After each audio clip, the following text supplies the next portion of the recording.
Hi everyone, so today we're doing part 1 of chapter 10. It's a long one. There is a lot of good quotes here, so I'm sorry in advance for how long this is going to be, but we need to do it and it's a great chapter. Anyway, so we start with this quote, large fortune. It's just important to know that he is rich. And that makes him an upper class Victorian gentleman. With money comes power, and things like that. So that's something we could unpack and sort of look at in combination with other things that is mentioned about him. Ignore where I've crossed out this pink highlighting here. I decided I didn't want it anymore. He claims about himself that the worst of my faults was a certain impatient gaiety of disposition. Gaiety in this sense meaning excessively happy and upbeat. And he thinks that is the worst of him, that maybe he can get a little bit overexcitable, essentially, but it's no worse than that. And that shows us how good a man Henry Jekyll is. Then we've got this big quote here. My imperious desire to carry my head high and wear a more commonly grave countenance before the public. Hence it came about that I concealed my pleasures.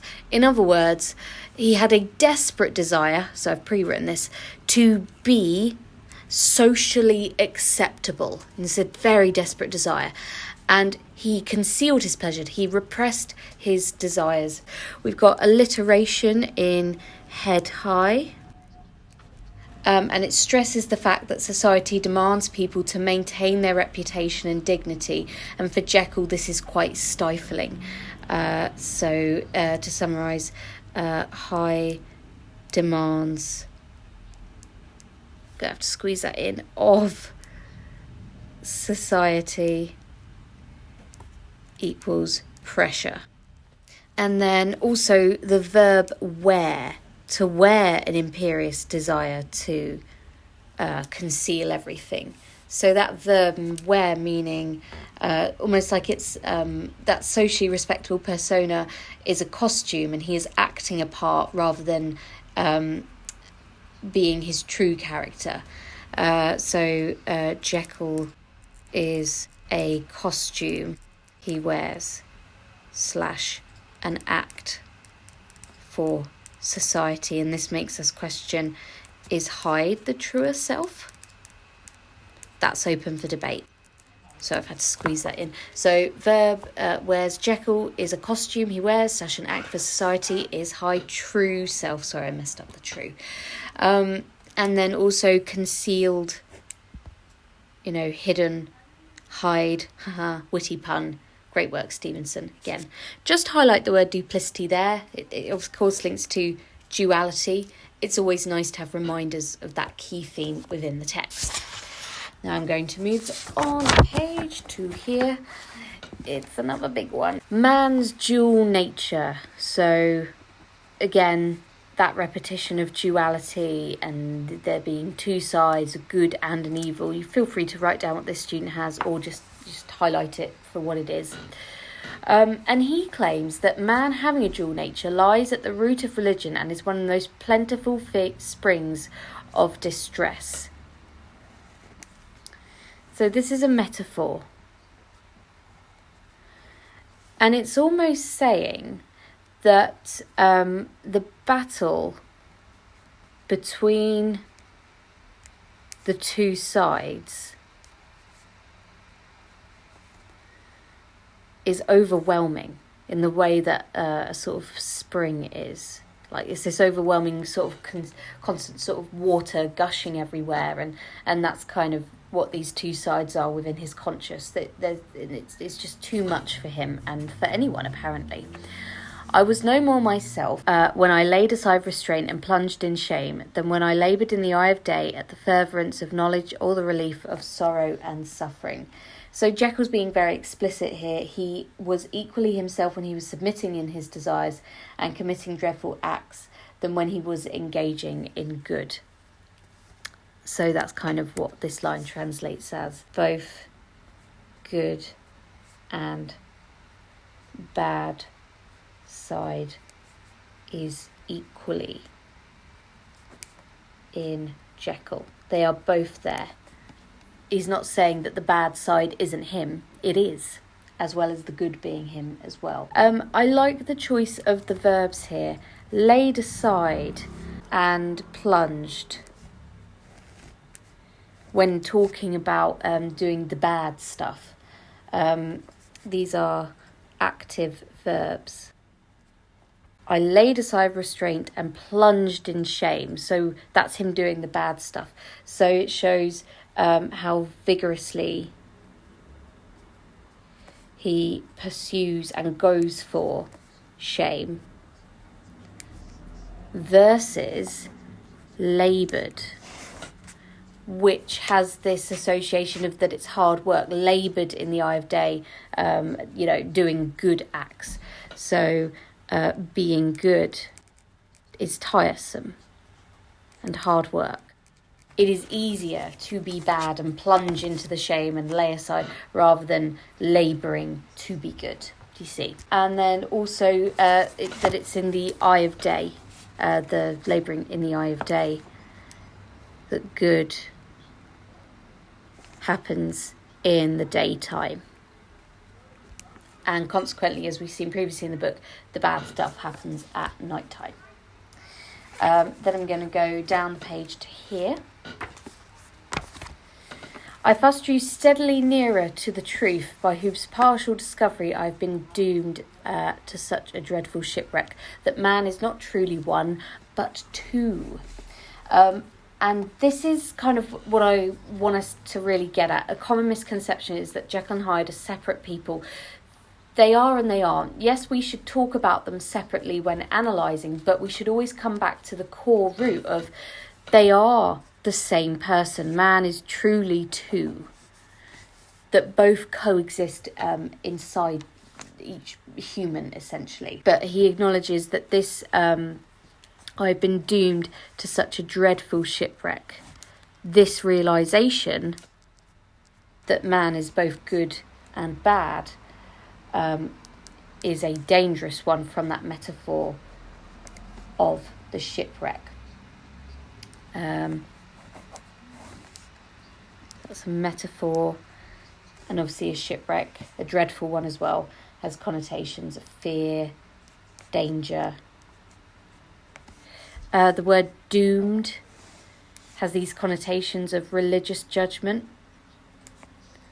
that by exploring this path of that man is both good and evil, and daring to go down it, he dooms himself from the start and dooms himself to go to hell, essentially. And then he repeats the words truth and truly. I know they're not exactly the same, but they are bang on the same in meaning. They're just different forms. So it is a kind of repetition. And that shows his certainty of being correct about this. It's not just a theory. He knows it to be true. So I've just written repetition, truth and truly, certainty of being correct. Lovely. Let's move on to this page here. I saw that of the two natures that I contended in the field of my consciousness, even if I could rightly be said to be either, it was because I was radically both. Contended in the field of my consciousness. This is figurative language. I think it is it's metaphorical of a battle. The two sides are constantly at war.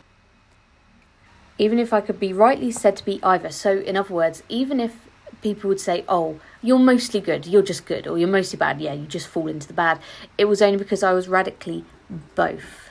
So just a reminder, Jekyll and Hyde are the same, and that really comes out in this chapter where he shows the consciousness that he had when he was Hyde and stuff. My scientific discoveries had begun to suggest the most naked possibility of such a miracle. I had learned to dwell with pleasure as a beloved daydream on the thought of the separation of these elements. If each, I told myself, could but be housed in separate identities, life would be relieved of all that was unbearable. So he thinks he can solve problems by separating the two. What's quite interesting here is we've got words like scientific discoveries, possibility, and also suggest.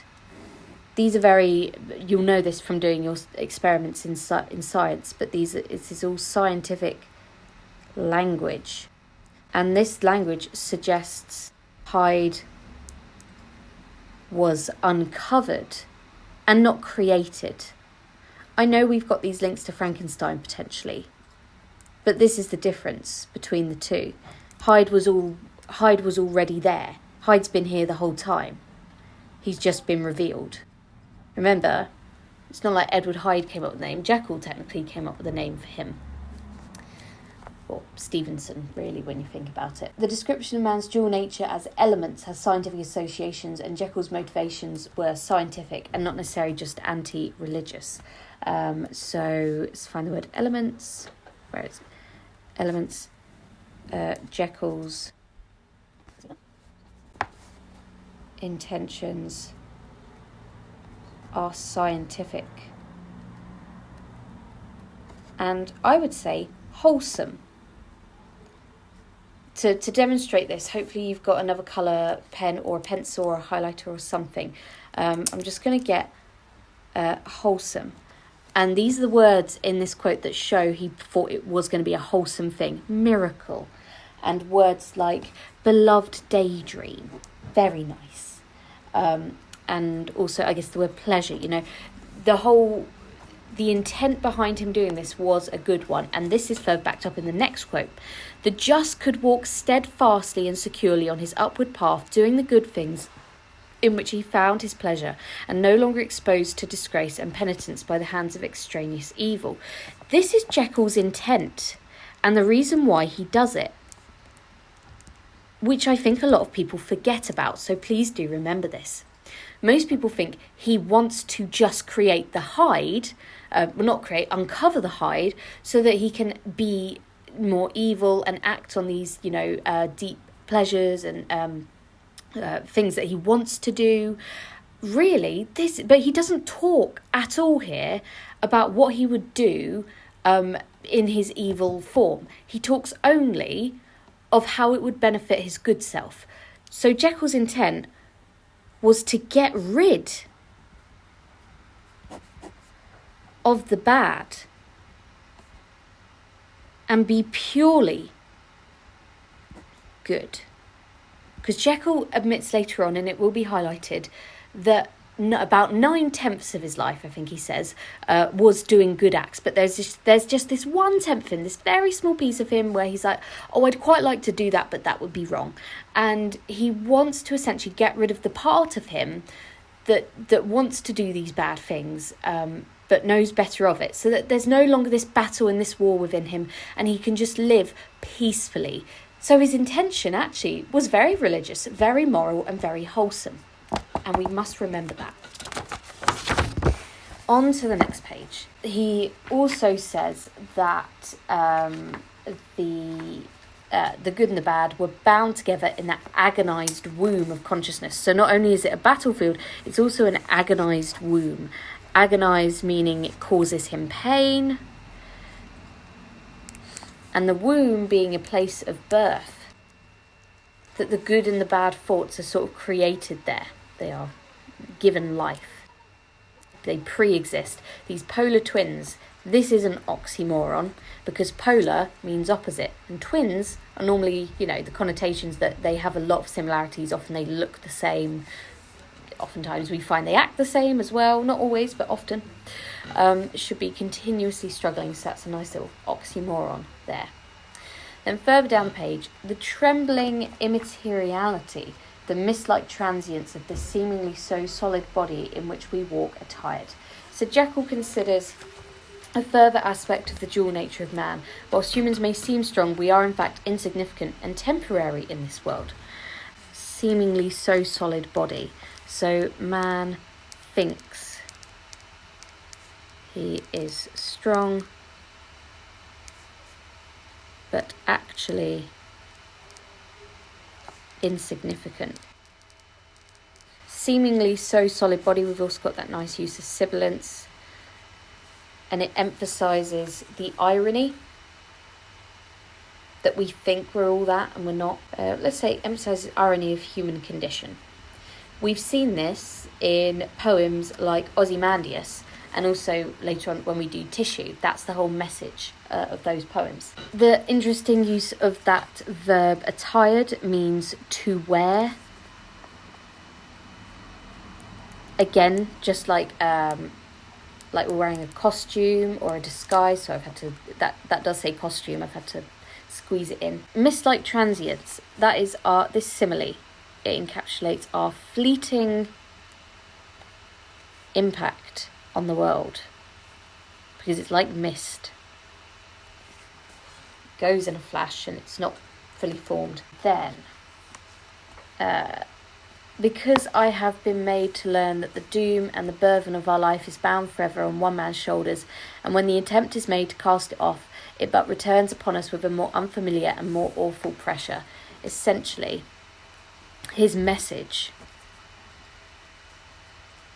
after having done all these experiments, he's telling us in hindsight, essentially, that man must contend with evil and corrupt thoughts, as it is the act of banishing them, not banishing, because that's the opposite of what I want to say, overcoming them consistently, that makes us worthy of heaven, we could say. You know, he uses the word doom in there as if like he's going to go to hell. So he is basically saying that the only thing that would make us good is the proof that we are good by overcoming those evil thoughts, because trying to get rid of the bad side completely, that makes him lose his opportunity to prove he can get over things. Because if you're just intrinsically good and you don't even have a bad thought to contend with, are you truly good? You've never had to overcome it. It's the act of overcoming it that makes us worthy of heaven. So his experiment, no matter how good the intention, was a cheat. And this is why it didn't work, and he came off the worse for it. So that's a nice little thoughtful thought to contend with there. He says about his experiments, he risked death, shock. Then he wanted to shook the very fortress of identity, but the temptation was too strong. Now, temptation, this is the loaded word here. This makes us think of the Garden of Eden, and Eve, and the apple, and that is original sin. It's the first sin that mankind ever committed, and it was committed by a woman. I wonder why they did that. Anyway, that's a lesson for another day. And we're even more shocked by the fact he gives into it, because he risks death by doing these experiments, but he was so tempted. You know, curiosity killed the cat. That well-known saying you guys didn't know, that we're now changing to curiosity killed the caterpillar. Thanks, Emily. I risked death, so stakes were high. So giving into temptation is even worse, really. Lovely. Feel free to put curiosity killed the caterpillar there. Why not? I'm not going to. I don't have time. The most racking pang succeeded. So this is after he's taking the potion. And a grinding in the bones, deadly nausea, and horror of the spirit. So you've got a triplet. It's the chaos and extreme pain of transformation. I would say this is all grotesque. It's a nice word to describe imagery. So turning into Hyde is physically and mentally destructive. From words like grinding, you know, the idea that it's being worn away and worn down. And then succeeded, this idea of the evil side winning. And winning that control, and so doing it takes almost this pleasure in making Jekyll suffer so much. And then I'm going to go to here. There was something strange in my sensations, something indescribably new, and from its very novelty, incredibly sweet. I felt younger, lighter, happier in body. It sounds like some sort of health hack. What is interesting is that he describes it as sweet, younger, lighter, happier. These words all have positive connotations. We as a reader, because we know this is when he changes into Hyde, we are shocked, so put reader shocked, that he enjoys being Hyde. He's not disgusted with himself at all in that first moment. Within, I was conscious of a heady recklessness, a current of disordered sensual images running like a mill race. In my fancy, a solution of bonds of obligation, freedom of the soul. So freedom, recklessness, sensual images, however you want to interpret that. It's the recklessness. This is the pathway to evil. Recklessness being that you don't care what you're doing, you just go for it. I knew myself at the first breath of this new life to be more wicked, tenfold more wicked. So repetition emphasises the wicked, essentially. So he has no doubt of Hyde's evil nature, and yet he's still pleased about it, which is shocking. And delighted me like wine. That simile. It shows it has a intoxicating effect.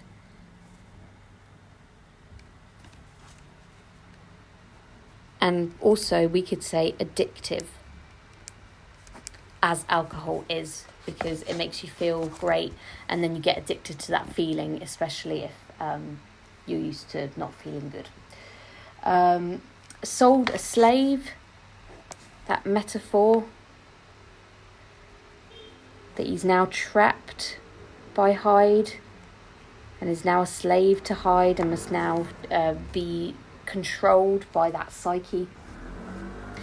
And my original evil, as we said before, that links to context about original sin, which there is a slide on that in your first context lesson. Please do go back to it. Eve, Garden of Eden. Let me move that down so you can see it. Original sin, Eve, Garden of Eden, original evil. We also got the explanation about the mirror here. Was brought there for the very purpose of these transformations. Before that he didn't have a mirror. So vanity. I just want to make a note here. I saw for the first time the appearance of Edward Hyde. I want us to remember that Jekyll gives himself that name in the context of the story. I know Stevenson actually gives the name.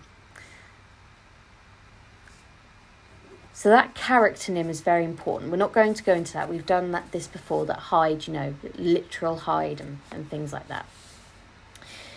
In the course of my life, which had been, after all, 9/10 of a life of effort, virtue and control, it had been much less exercised and much less exhausted.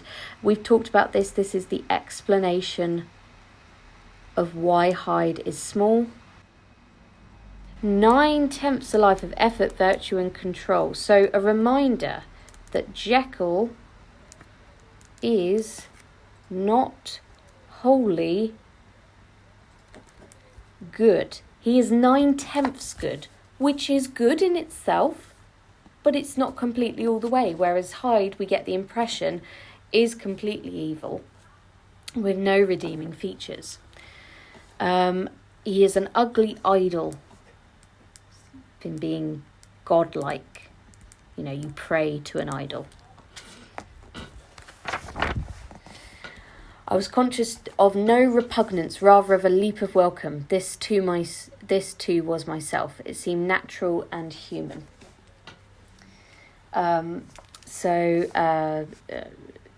Concerning for the reader. After all we've learnt about Hyde, everyone else, when they see him, is appalled and is like, has that repugnance, and he doesn't. A leap of welcome. It seemed natural and human. So this is a reminder that bad is a part of us. So that's why it seems natural. All human beings, as we meet them, are commingled out of good and evil. Edward Hyde alone, the ranks of mankind, was pure evil. Just highlight that, star it. It's a really important thing. All of it really, this is the message of the whole book. That everyone has the good and evil. It is our choices on what we act on that then make up the measure of whether we go to heaven or hell. I'm going on to my next page. The drug had no discriminating action. It was neither diabolical nor divine. It but shook the doors of the prison house of my disposition. So, in other words, it's not the drug that created Hyde. Jekyll makes clear that the drug simply releases whatever is inside man, and in this case, it was Edward Hyde. So, drug did not create evil. It just released what was inside. We got diabolical, divine, diabolical meaning sort of the devil, and divine being of God. So we've got that nice juxtaposition. It's a nice reminder of that duality. Reminder of duality. We've got the prison house of my disposition. There's a nice metaphor there. And a prison house, it is where you go when you do something bad, and they send you there in the hope that it will stop you from doing the bad thing anymore, and it will sort of repress it. So his conscience is essentially the prison house. It represses bad actions in the same way that a jail does, because it represses bad people. It keeps them locked within. So it's a very fitting metaphor. And then, although I had now two characters as well as two appearances, one was wholly evil and the other was still the old Henry Jekyll, that incongruous compound of whose reformation improvement I had already learned to despair. The movement was thus wholly toward the worse. So again, this is a reminder. This is not what Jekyll wanted. He didn't want to create Hyde. So it's not what Jekyll wanted, and I'll explain what he says here. It's because Jekyll's self is not wholly good. He didn't get the intended one good side, one bad side. Instead, he's got his exterior self that he presents to the world, which is 9/10 good, 1/10, wanting to do bad things. And then he's got this other side that is wholly, purely evil, that's been repressed from within. It's almost that 1/10 just comes forth and takes over completely.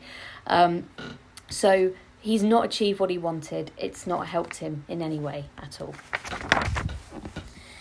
To assume like a thick cloak that of Edward Hyde. So Edward Hyde is a disguise. He hides. Ha ha ha. Very funny. It's almost like a costume as well.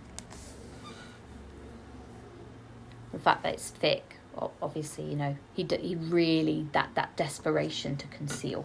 A bit further down, I was the first that could plod in the public eye, I like the word plod, with a load of genial respectability, and in a moment like a schoolboy, strip off these lendings and spring headlong into the sea of liberty.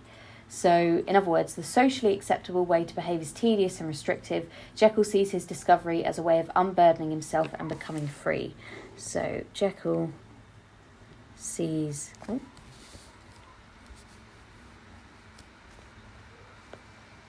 discovery as freeing because being socially acceptable is tedious. And this is shown in the word sounds. I told you I like the word plod in the public. That plosive P, it doesn't have that usual impact of it being aggressive or anything, or like punchy and impactful. But it actually creates a dull sound in this context. You know, fuss plod in the public. It's like a purr.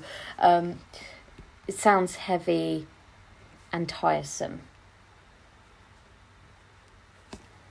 compared with the dynamic verb spring. Spring. So opposite to dynamic verb down there, spring. And that's obviously what he wants to do. Like a schoolboy, that simile conjures images of youth and excitement and vitality. Youth, excitement. Vitality, it means you're full of life. All the possibilities. And we could say perhaps that Hyde is immature.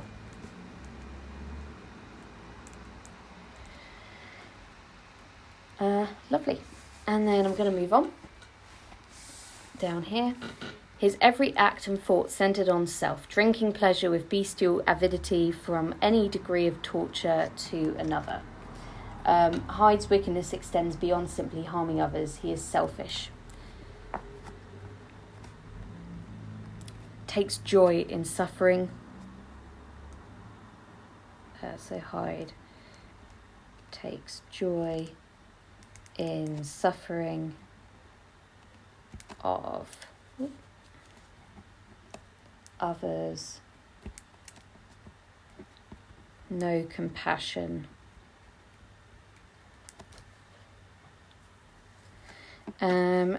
Drinking, pleasure, and avidity. Avidity meaning greed. And it's all these connotations of over-indulgence.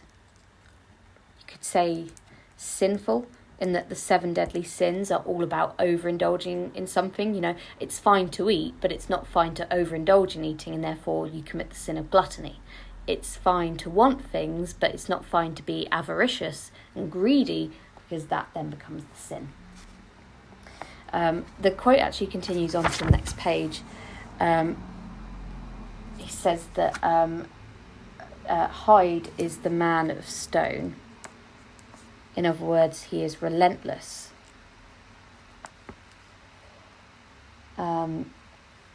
Unmoving. And soulless. Lovely. How nice. I'm then moving on to my next page here. We get an explanation here. By soaping my own hand backward, I'd supplied my double with a signature. That's just explanation of things that had happened. Just feel free to highlight that.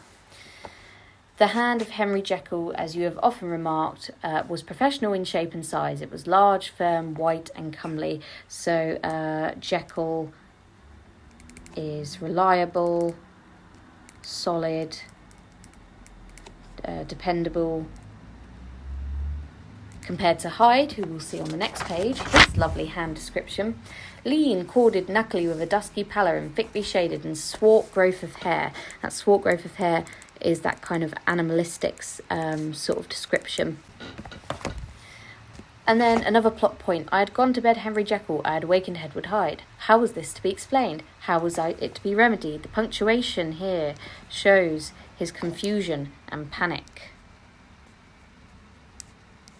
He can't believe it. And then I'm going across to here. part of me, which I had the power of projecting, had lately been much exercised and nourished. It seemed to me of late as though the body of Edward Hyde had grown in stature. Yep, evil grown. That's all you need to put for that. The balance of my nature might be permanently overthrown. So I like this use of the word balance. A bit like in Star Wars, you know, you've got to bring the balance to the Force. You have to have the good and the evil in equal measure, and have them both physically there. And it's all about good then triumphing over evil. Necessity for them to coexist, so good can prove its worth. Are you really good if you sit back and do nothing? No, you're not. You're just there. The only way you prove you're good is by overcoming the evil, as we've said before. And then last quote, and then we're going to stop. I'm so sorry this is so long. And then we'll do the second half on Friday, which I promise you has less quotes. In the beginning, the difficulty had been to throw off the body of Jekyll. It had of late gradually but decidedly transferred itself to the other side. I was slowly losing hold of my original and better self. Notice how it's better, not best. But it's just better. So a reminder, Jekyll isn't wholly good, but he's a damn sight better than Hyde.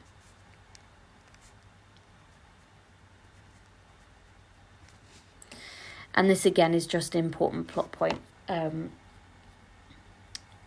The experiment's now gone too far one way. At first he had difficulty getting rid of the Jekyll, turning into Hyde, etc. But now he's having trouble going back to Jekyll and throwing off the Hyde. It's gone too far one way because Hyde has grown and has become nourished, essentially. And that is it.